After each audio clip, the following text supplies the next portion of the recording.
thought you got that scholarship or whatever. Well, yeah, but that doesn't cover everything. It's just kind of hard to know what the best option is. Mac and cheese. Excuse me? The best option today is mac and cheese. We're actually talking about student loans. Yeah, for university. University, huh? If you ask me, student loans are the meatloaf surprise of post-secondary education. A lot of students opt for it without understanding the risk that lies ahead. That can't be good.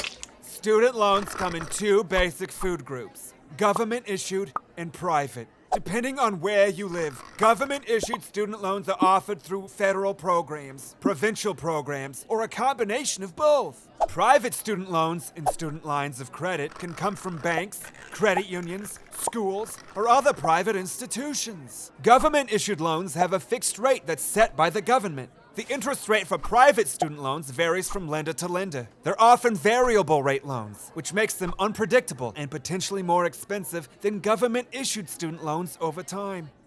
Can you tell me about your subs? Subsidized student loans? Sure! I was asking about the sandwich in this case, but please continue. Certain loans that you can apply for are government subsidized.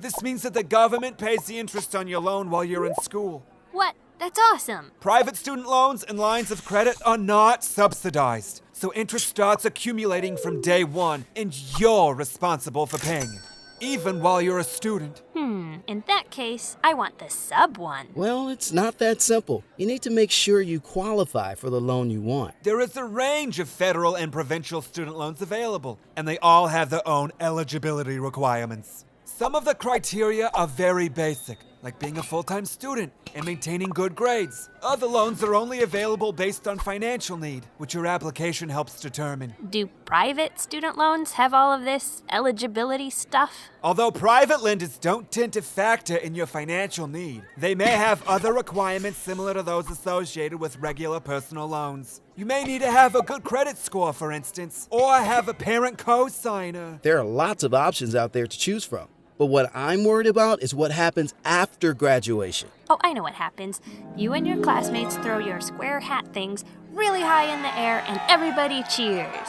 No, Jen, I meant paying back the student loan. Oh, yeah, that's definitely more worrisome. Repayment is an important factor to consider. Government-issued student loans generally provide more flexible repayment options and more resources for repayment assistance than private student loans. Certain provinces participate in the Integrated Student Loans Program, which means that should you have a mix of both federal and provincial loans, they are automatically consolidated after graduation. Consolidation is when you combine multiple loans into one single loan. I'm guessing that private student loans and lines of credit don't have as many repayment options. Private lenders tend to be more rigid when it comes to repayment, and private student loans can be trickier to consolidate. I told you, there's so many things to consider. Don't forget to compare additional factors like loan fees and borrowing limits. Ooh, try and get one with no borrowing limit. That's actually a terrible idea. What? Take my advice, kids.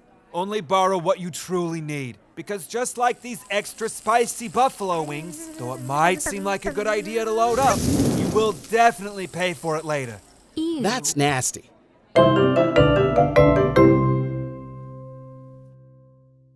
Certain federal student loans are government subsidized.